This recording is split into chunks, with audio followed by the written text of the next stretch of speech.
नमस्कार, मी महेश रामाणे. मनसे सोशलच्या या नव्या उपक्रमात आपलं सर्वांचं स्वागत. आपण हा गप्पा टप्पाचा कार्यक्रम घेतो आहे. हा कार्यक्रम आपण मुंबईमधून विक्रोळी विधानसभा प्रभाग क्रमांक 118चे शाखाध्यक्ष श्री जयंत दांडेकर सर यांच्याशी गप्पा मारून करणार आहोत. धन्यवाद. जय भारत. सर, या प्रभागाची रचना कशी आहे जरा आमच्या इथे तुम्ही सांगाल का? प्रभागाची रचना कन्नवर नगर 1, कन्नवर 2 आणि टागोर नगरचा इमारत क्रमांक 1 पासून 54 पर्यंत. ओके. आणि संपूर्ण अशोकनगर परिसर. ओके. असे जवळजवळ 55 ते 58 हजार वोटर्स आहेत आपल्याकडे. इथे 55 ते 58,000 मतदार आहेत. Okay okay.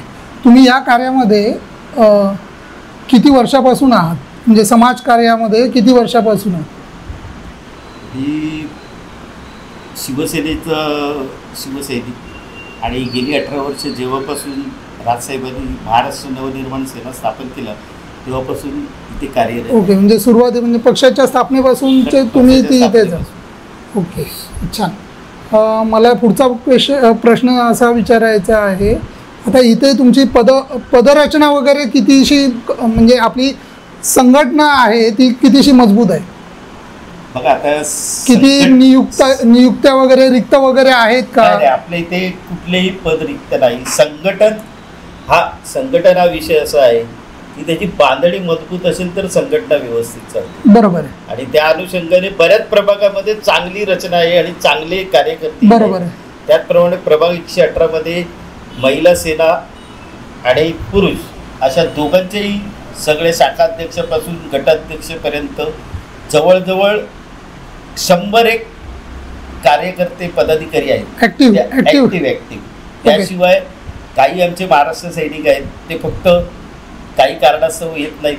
पण म्हणजे त्यांचा जॉब हे ते सगळं त्यामध्ये ते व्यस्त प्रचार असेल किंवा पक्षाचे कुठले कार्यक्रम असतील, उपक्रम असेल, त्या दिवशी ते आवर्जून उपस्थित राहतात. त्याच्यामध्ये एक महत्त्वाचा विषय सांगायचा म्हणजे आपल्याकडे पक्षाने जे काही आमचे उपक्रम दिलेत, कार्यक्रम दिलेत, ते आम्ही दरवर्षी करतोच. त्या सर्व कार्यक्रमाला उपस्थिती तर खूप असते. परंतु गेली 5 वर्ष हुतात्मा रवींद्र म्हात्रे मैदान, कन्नवर नगर 2 विकास हायस्कूलच्या समोर, तिथे आपण गेली 5 वर्ष विक्रोळी महोत्सव हा उपक्रम घेतो. बरोबर. आणि तिथे दिवसाला 10 दिवस हा उपक्रम असतो.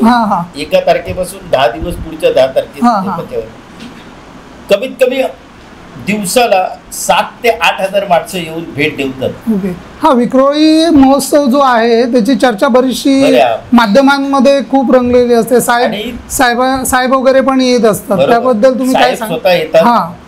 आणि याच्यामध्ये असं आहे की हा विक्रोळी महोत्सव करायचा उद्देश एकच आहे की जो आम्ही आपल्या ज्या ठिकाणी आम्ही राहतो, जिथे आम्ही राहतो आहोत, तिथल्या लोकांना, तिथल्या कलाकारांना, तिथल्या मुलांना, त्यांच्या कलागुणांना वाव मिळावा म्हणून हा आम्ही उपक्रम चालू केला आणि तो अतिशय लोकप्रिय झालेला आहे. हो, आम्ही माध्यमात ते पाहत असतो. आता आपण थोडं पक्षाबद्दल बोलूया.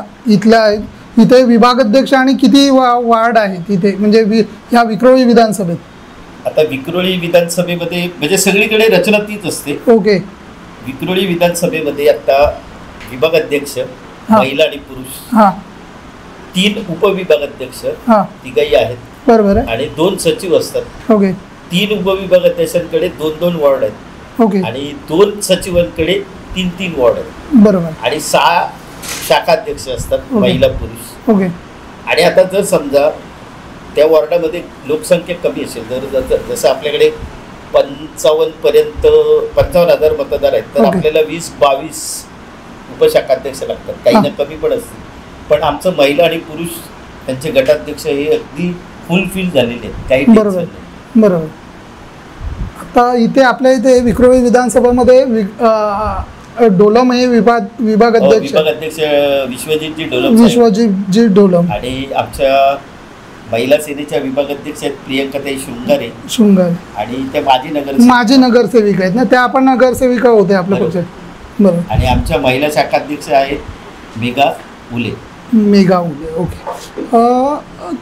एक 2017ला तुम्हाला विजयानं थोड्याशा मताने हुलकावणी दिली. आता ह्या वेळेला कशी काय तयारी आहे तुमची? 2017ला तुम्ही आता म्हटलं जिंकता जिंकता राहून गेलो, तर पण मी असं नाही म्हणत. मी असं म्हणेन की हरता हरता मी जिंकलेलोच आहे. ओके. कारण लोकांचं प्रेम 2017 नाही, ते 2000 स्थापनेपासून 2005 सालापासून जे आतापर्यंत प्रेम मिळालं ते अजूनपर्यंत मिळतंय, आजपर्यंत मिळतंय. बरोबर. म्हणजे आता तयारी काय असेल ते तुम्ही बघा. म्हणजे हरलो तरी लोक आजही काम महाराष्ट्र नवनिर्माण सेनेकडे येऊनच करतात. बरोबर. इथे काही वर्षापूर्वी 2009ला काहीतरी आपला आमदार होता पक्षाचा, त्याच्या विजयामध्ये तुमचा मुलाचा वाटा होता.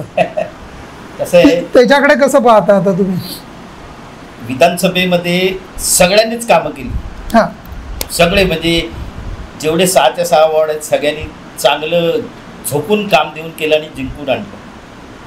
पण काही वेळेला असं होतं ना की कुठेतरी माशी शिंकते, पाल चुकते आणि मग ते अधोगतीला लागतं.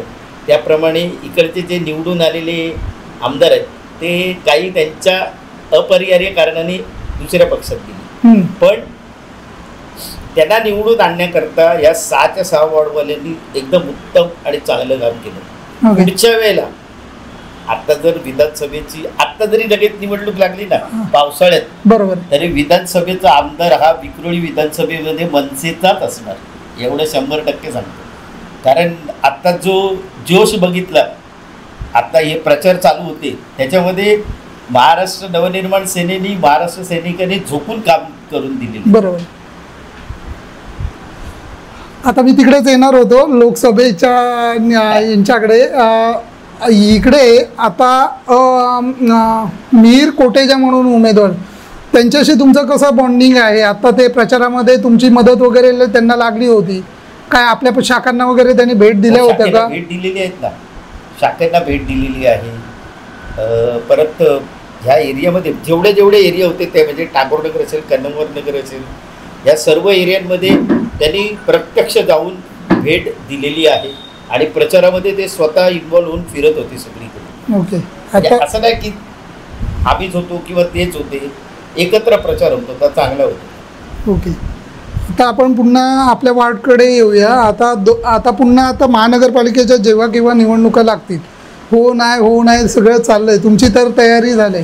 तर इथले स्थानिक प्रश्न म्हणून काय तुम्ही आता प्रचाराला जेव्हा जाणार तेव्हा तुम्ही स्थानिक प्रश्न तर उपस्थित करावेच लागतील, जे पण काय आहेत किंवा तुम्ही केलेली कामं, तर तुम्ही काय सांगाल त्याबद्दल थोडक्यात सांगायचं म्हणजे एवढंच आहे की शिवतीर्थावरून साहेबांनी एकच घोषणा केली, त्याच्यामध्ये त्यांनी असं सांगितलंय की बिनशर्त पाठिंबा देत आहे. हा बिनशर्त पाठिंबा देत असताना शेवटी त्यांनी असं सांगितलं की आता पाठिंबा देतोय तर सर्वांनी म्हणजे महाराष्ट्र सैनिकांनी विधानसभेच्या आणि लोकसभेच्या तयारीला लागा. म्हणजे याचा अर्थ असा होतो की आम्ही विधानसभा पण लढवतोय आणि महानगरपालिका पण लढवतोय. आणि यावेळेला महानगरपालिकेमध्ये कमीत कमी मुंबई महानगरपालिकेमध्ये 25 ते 30 सीट नक्की आणणार, मनसेच्या 100% खात्री. ओके. आणि आता कामाचं बोलाल तर तुम्ही आतापर्यंत बघितलं जाईल की आम्ही काय आता सत्तेमध्ये नाही आहोत. बरोबर. कोरोना काळापासून जर बघितलं, मी येणारच होतो तिकडे, सोशल मीडियावर बघितलं तर तेव्हा कृष्णकुंज नाव होतं साहेबांच्या बघा. तर कृष्णकुंज त्याच्या खाली येत होतं, कृष्णकुंज इथेच न्याय मिळेल. त्याचा अर्थ असा होत होता की मराठी माणसांच्या नोकरीचा प्रश्न असू देत, मराठी चित्रपटाचा प्रश्न असू देत, महाराष्ट्रावर होणाऱ्या अन्यायाचा असू देत, कोरोनामधल्या कुठल्याही कामाचा असू देत, विद्यार्थ्यांचा ॲडमिशनचा प्रश्न असू देत, त्यांच्या फीचा प्रश्न असू देत, कुठल्याही प्रकारचा रेल्वेचा प्रश्न असू देत, त्या रेल्वेमधल्या नोकऱ्यांचा प्रश्न असू देत, तिथे न्याय फक्त कृष्णकुंजवरच मिळत होता असं बोलत होते. कारण तो मिळत होता म्हणून बोलत. म्हणजे किती लेवलला पक्ष आमचा कुठल्याही सत्तेत नाही तरी किती काम केलंय. अगदी. आणि आता या प्रश्नाकडे यायचं होतं की आता तुम्ही आता 2000 आता जेव्हा 2025-24ला जेव्हा कधी महानगरपालिकेची निवडणूक लागेल तेव्हा संभाव्य उमेदवार म्हणून तुम्ही असणारच आहे.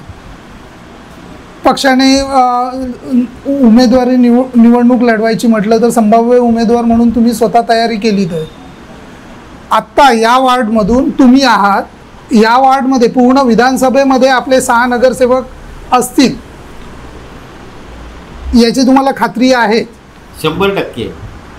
एक कसं आहे, आम्ही जे काम करतो ते पक्षाने आम्हाला काय द्यावं म्हणून आम्ही काम करत नाही. कोणी महाराष्ट्र सैनिक असून कधीच कोणी की मला साहेबांनी काहीतरी नगरसेवक पद द्यावं किंवा माझ्याकडे हे पद यावं म्हणून मी असं नाही आहे. आत्ताचा जो हा वॉर्ड आहे त्याची वॉर्ड रचनामध्ये महिलांसाठी राखीव आहे. ओके.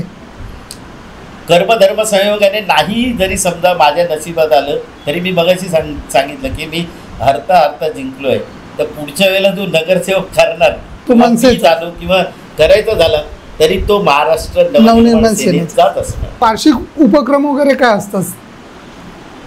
विक्रोळी महोत्सव तर असतो, त्या व्यतिरिक्त? बरोबर, ते हा एक तुमचं म्हणजे खरंच चांगला प्रश्न आहे. कारण प्रत्येक पक्षाची ध्येय धोरण ही वेगवेगळी असतात. पक्षामध्ये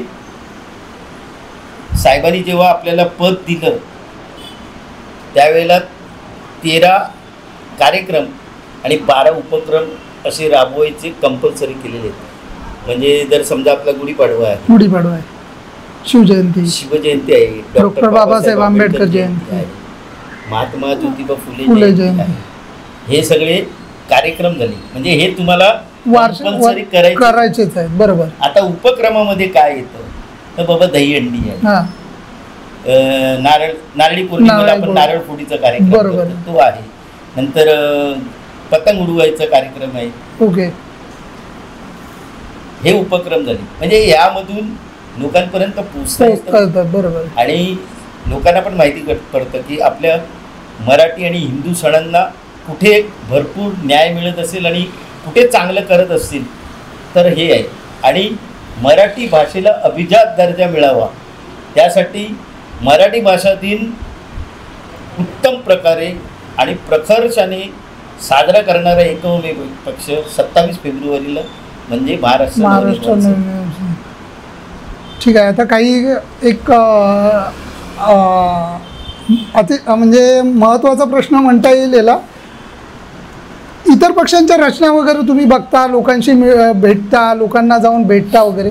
इतर पक्षामध्ये आणि आपल्या मनसेमध्ये काय वेगळेपण काय आहे असं? म्हणजे तुम्ही आता एवढे 18 वर्ष राजसाहेबांना एकदम साहेबांशिवाय दुसरं माझ्यासाठी कोणच नाही आहे अशा प्रकारे तुम्ही समाजात वावरताना वगैरे हे करता. पण मला हेच जाणून घ्यायचं आहे, तुम्ही जेव्हा असं साहेबांकडे बघता तेव्हा तुम्हाला काहीतरी वेगळेपण वाटत असेल, मग ते काय तुम्ही सांगाल? कसं आहे, बाळासाहेबांचे विचार घेऊन आज कोण पुढे जात असेल तंतोतंत कुशाग्र बुद्धीने तर ते सन्माननीय राजसाहेब ठाकरे. आता राहिला प्रश्न इतर पक्षांचा, मी जी तुम्हाला सांगितलं की आमची जी ध्येय धोरणं आहेत, कार्यक्रम उपक्रम आहेत, त्याच्यावरच पक्ष आमचा टिकून आहे आणि ते करतच असतो. इतर पक्षांचं ते त्यांच्या पक्षाचं आहे, त्यांची ध्येय धोरणं ते दर वर्षाला किंवा निवडणुका येतील किंवा काय असेल तेव्हा ते बदलत असतात. परंतु आम्हाला अभिमान आहे की राजसाहेबांनी एवढ्या पडझडीमध्ये सुद्धा, एकदम कठीण काळ होता त्या काळामध्ये सुद्धा त्यांनी आपल्या कुठल्याही विचारांना तडा जाऊ दिला नाही आणि त्या निर्णयावर ते ठाम होते आणि राहिले. त्याच्यामुळे हा पक्ष आता जरी सत्तेत नसला तरी येणाऱ्या काळात 100% महाराष्ट्र नवनिर्माण सेना सत्तेत येणार. आपला इथला आता शेवटचा प्रश्न, आपला हा इथला नगरसेवक आहे जो आता येणाऱ्या महानगरपालिकेच्या तो किती मतांच्या फरकाने, तुमचा रेकॉर्ड जो आहे म्हणजे तुम्हाला जो पराभव पत्करावा लागला 210 मताचा, त्याची आपल्याला परतफेड करावी लागणार आहे, तर तो आता किती मताने निवडून किती मताने विजयी होणार आहे? कसं आहे, तुम्ही त्या पद्धतीने कशी तयारी करताय पाहताय? तयारी तर तुम्हाला माहिती आहे, एकदम डीपली आम्ही तयारी केलेली आहे. आमच्यावर निवडणुकीच्या अनुषंगाने अनेक कार्यक्रम घेतले, त्याच्यावर कसं काम करायचं, बूथ लेवलला कसं करायचं, या सगळ्या 22-23 गोष्टी आहेत त्या करून झालेल्या आहेत. आता जर समजा निवडणूक लागली, मी पावसाळ्यात जरी निवडणूक लागली का, आता मे संपला आणि समजा जुलैमध्ये लागली आणि आपल्याला तिकीट मिळाली, तर महाराष्ट्र नवनिर्माण सेनेचा तिथे नगरसेवक होणार 118 मध्ये. हे 100% खात्रीने सांगतो. नक्की. जाता जाता अजून एक प्रश्न तुम्हाला विचारायचा आहे. नगरसेवक होतील आपलाच असेल यात काही दुमत नाही. आपल्या इथून विधानसभेचा नवीन चेहरा कोण, काय सांगाल तुम्ही? आता कसं आहे, साहेबांचं जे डिसिजन असेल ते आम्ही मान्य करतो. ओके, करूच आणि करायलाच. कार्यकर्त्यांची पण तयारी असते ना. आता ती डोलम आपले आहेत ते आता एवढा विभाग सांभाळत आहेत, त्यांच्या पण निवडणूक वगैरे लढण्याच्या इच्छा असतील, ते त्याकडे कसे पाहत आहेत? काय तुमच्याशी बोलणं वगैरे काय? नाही, अजून तर पर्यंत तरी काही नाही. ओके. पण विधानसभेची आमदारकीची तयारी करायला सांगितली आहे विभागामध्ये. ओके. म्हणजे हा विधानसभा आणि इथला नगरसेवक आपलाच असणार. हा आपलाच असणार आहे. ठीक आहे, धन्यवाद. त्या अर्थी साहेबांनी परवाच साहेबांच्या हस्ते उद्घाटन झालं, त्यावेळी इकडे आम्ही उभे होतो. साहेबांच्या हस्ते उद्घाटन झाल्यावर पुन्हा एकदा त्यांनी सांगितलं, दांडेकर विधानसभेची आणि महानगरपालिकेची तयारी करायची आहे आपल्या वार्डामध्ये. म्हणजे ते किती पूर्ण आदेश तुम्हाला आलेला आहे? हा, म्हणजे सगळ्या कार्यकर्त्यांना आलेला आहे. पूर्ण विधानसभेमध्ये आमदार द्यायचा आहे आणि वॉर्डामध्ये नगरसेवक द्यायचा. ते कोण आणि काय ते साहेब डिसाईड करतात, पण होणार आहे नक्की. धन्यवाद. तुम्ही मनसे सोशल या यूट्यूब चॅनलला एक छोटीशी मुलाखत दिली, गप्पा टप्पा झाल्या. तुम्हाला देखील आमच्या महाराष्ट्र नवनिर्माण सेना प्रभाग क्रमांक 118 धन्यवाद. खूप शुभेच्छा. धन्यवाद. तुमचं उत्तरोत्तर हे चॅनल मोठं हो, हे एकच न राहता सगळीकडे पसरावं, एवढ्या शुभेच्छा देतो. जय हिंद, जय महाराष्ट्र.